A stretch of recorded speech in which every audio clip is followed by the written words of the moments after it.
The Finals is a team-based objective shooter with three-person teams set in a game show environment. Bank the cash while protecting your claim. It's heavily focused on teams. You might need some comms. Downed enemies can be resurrected. It's very fast, it's very chaotic, and it's very popular. But is this first-person objective-based shooter for you? Let's take a look closer in my review. Stick around.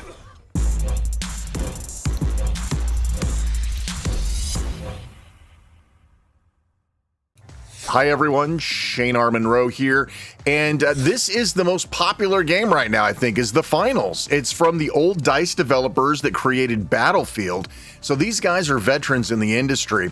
Before we actually go start digging into the game, I want to show you around a little bit, show you what you're looking at, and what sort of game mechanics that these support.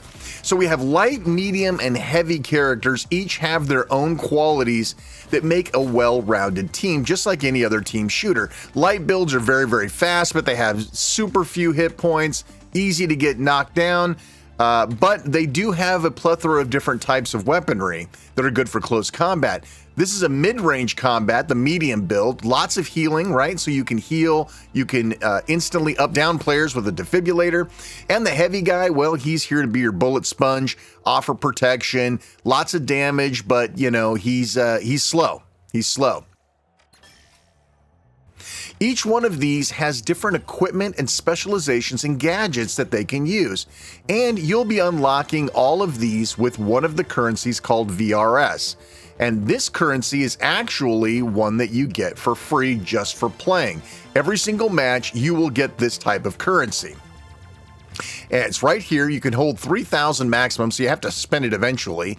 And these are all earned by playing. There's no actual way to spend money to get this type of currency, which is perfect. That's what we want. We don't want anybody having advantages because of cash. Now, if you go to the store, this is where all the real money comes from. These are the Megabucks coins, and these are real cash, right? Real money, just like all of these other games. So you'll probably end up getting those. Now, the Battle Pass will give you access to some of these coins, but you'll have to pay real money to get the coins. So it still comes down to real money, right? But if you go to your contestants and you want to do anything from a style perspective, new costumes, faces, hair, headwear, anything, any sort of customizations you're going to want to do is going to cost you cash or these Megabucks coins. Now, you can earn these, as I said, through the Battle Pass. And some of these are only unlockable as part of the Battle Pass. You don't pay cash for them. They'll unlock when you reach certain levels of the Battle Pass. This is pretty much like every other game out there, right? But there's a lot more focus on these cosmetics being a per pay thing. Here is the Battle Pass. It's just like everything else. I bought the Battle Pass, and some of these things will be free. Some of those things you'll only get when you purchase the Battle Pass.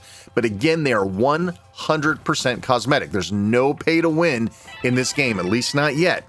There'll be new skins, there'll be new cosmetics that you can get. If you don't want to pay real money for cosmetics, get the Battle Pass, right? You're still going to have to spend some cash, but you will get some of these great costumes and unlockables as part of that. And this is the best part. If you play the Battle Pass all the way through, there's enough coins in the Battle Pass to pay for the next Battle Pass. So if you're one of those people that want to buy the Battle Pass once, finish it, and be able to get the next Battle Pass, you can do that. Of course, you have weeklies and daily type contracts to do to earn more XP to rank your character up. All standard stuff here. This should be no surprise to anybody. I have not looked into the leagues very much or in the tournaments, but we're going to look at the quick play stuff, which is quick cash and bank it. And these are very heavily populated right now. You're going to find a game. See how fast I found a game? Just bing, bang, boom. You're back at the mall. Quick cash is the introduction one. You won't be able to get into bank it until you reach a certain level, I believe. But quick cash is probably where you want to start anyway. This is a 3 sets of 3-player teams, right? So you're going to have 6 opponents at any given time. Here's where you sort of decide what kind of contestant you want to play. Based on what your other people are playing, we have 1 light, 1 medium, and 1 heavy, which is me. Now, I could probably scooch down to a medium if I wanted to, but in this case, I wanted to take the heavy out for a spin. You get a nice little introduction here, and I kind of dig the game show vibe. It sort of annoyed me at first, but I've kind of either blocked it out or I'm okay with it. So now you go into the arenas. These are almost fully destructible, which adds a completely new level to the game. I know a lot of games promise destructible arenas, but really aren't. There are some areas that are not destructible, like this wall to my right is not destructible. There's certain building areas that are not destructible, but for the most part, you can blow a hole in any of these things, and it's fantastic. So the vault you see here is essentially where you get your cash from. And once the vault is activated, there's a certain cooldown period before the safe pops out of it.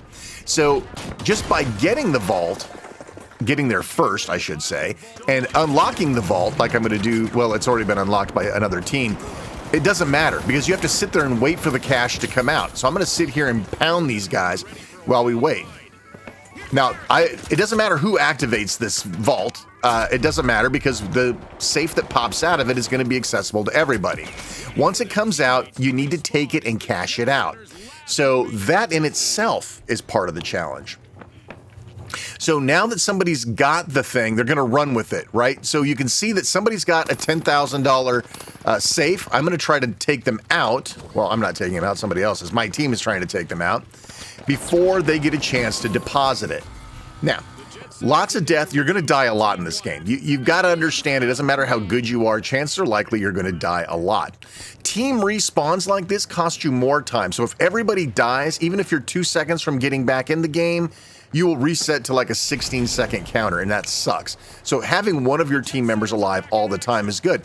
And this is, again, why sort of the communications type scenario is useful. Now, you can see somebody's already deposited the safe, and their color is counting down, right? And you can see in the upper left-hand corner who's got it and how far along it is.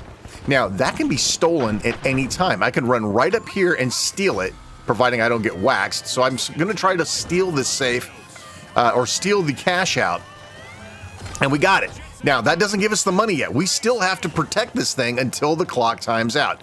Now, this sort of cooldown period can offer a lot of strategies, right? Do you sit and hover around the outside until the timer's almost down and then make a rush for it? Or do you try to blow the floor out from underneath it and have it drop down to you where you can steal it, hopefully leaving all the guys protecting it completely unaware as to what you're doing? So there's tons of different strategies involved in this game, and I like it. I like it a lot. It's sort of a breath of fresh air from playing Overwatch or playing Call of Duty.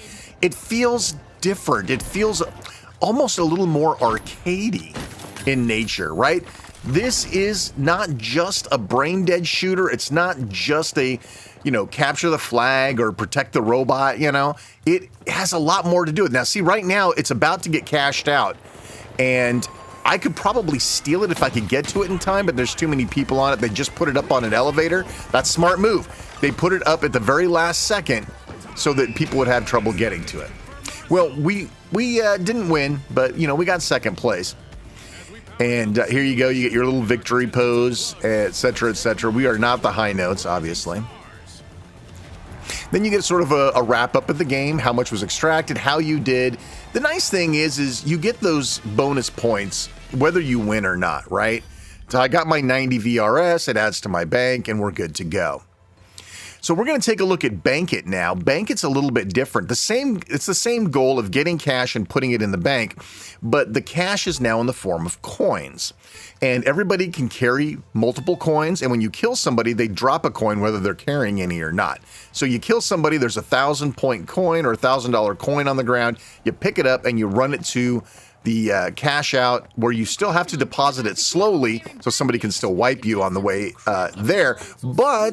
But it's a little bit different. It's a little more frantic. Now, this game mode is 4 teams, which means you now have, like, what's the count there? 3 times 3. You got 9 people. 9 people trying to take you out the whole time, all the time. And, of course, they're trying to take each other out. So this is it's a similar sort of game mode, but the strategies are considerably different. If you're more of a run and gunner, team deathmatch kind of person, this mode may appeal more to you than the quick cash. But again, the thing's the same, right? So there is a vault.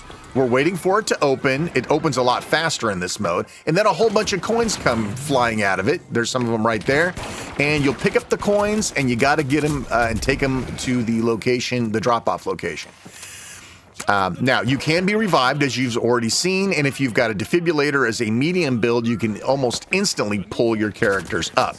Something really interesting about this game is you leave tokens behind where you're dead, right? So you see that? I left a little game piece behind.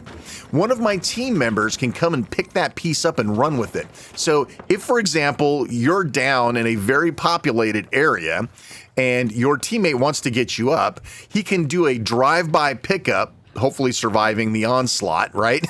and take you to a safe spot to revive you. Kind of an interesting little change in the mechanics. I dig it.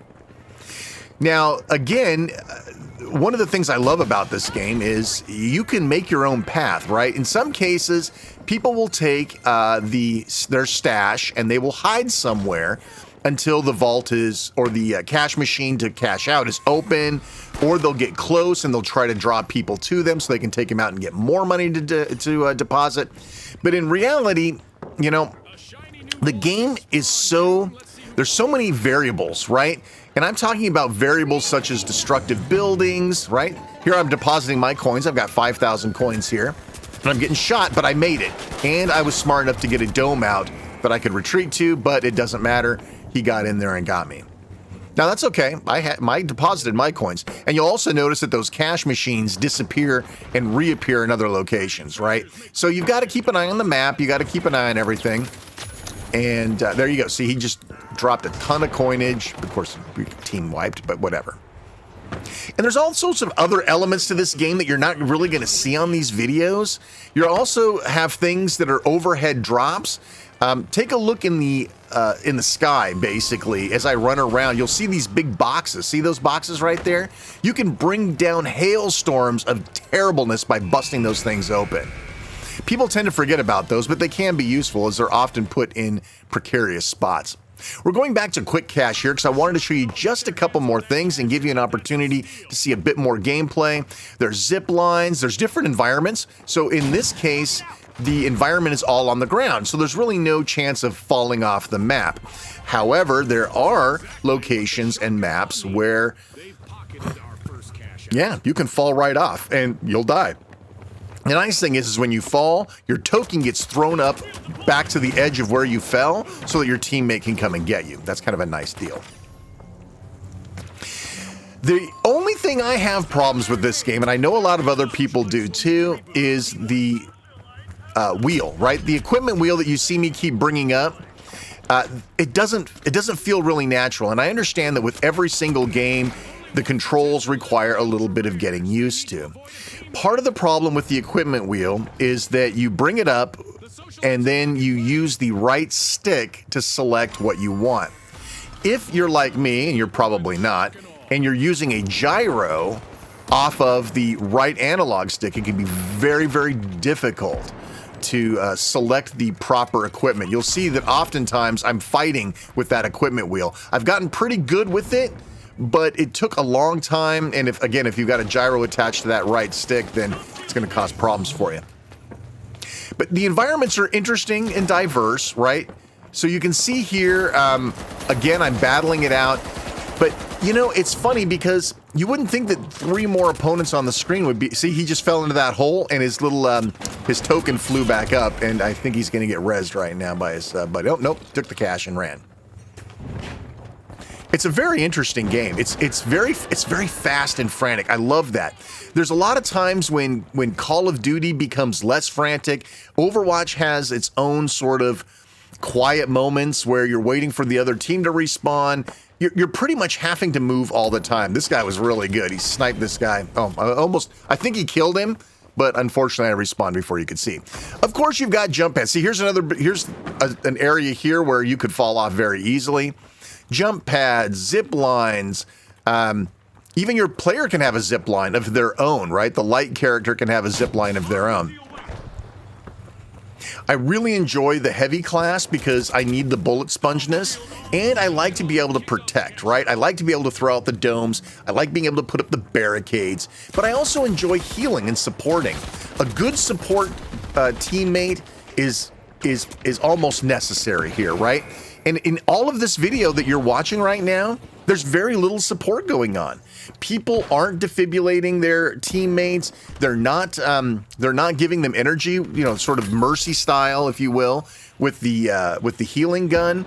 It's interesting that people don't know how to play support in this game.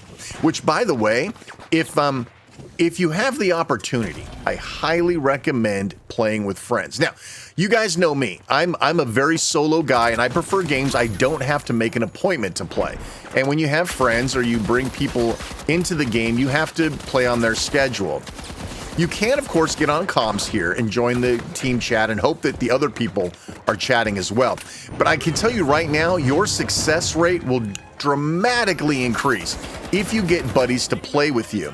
Even having just one other person on the team that you can communicate with and strategize with makes a huge difference in this game.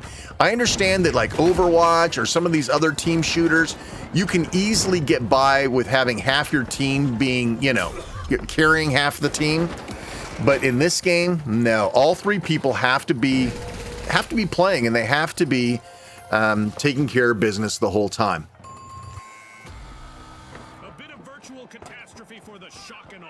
I love that. I love being able to charge through buildings. By the way, whole buildings can fall in this game. That's how destructive it is. It's fantastic. So sometimes you'll want to wait for your friends to revive you versus actually taking the built-in revive. You're closer to the objective, blah, blah, blah. You can help your teammates. A couple different strategies there. Again, plenty of strategies, plenty of ways to play this thing. Well, listen, we could sit here all day and talk about this, but I think you've probably got enough to know whether or not this game is for you. Listen, if you like what you saw, you want to see more gaming type reviews like this, please leave a comment down below. And of course, like this video, subscribe, and hit the notification bell, and you'll know when I know. I'm Shane R. Monroe. Thanks so much for watching. We'll see you in the finals, and take care, everybody. We'll see you next time.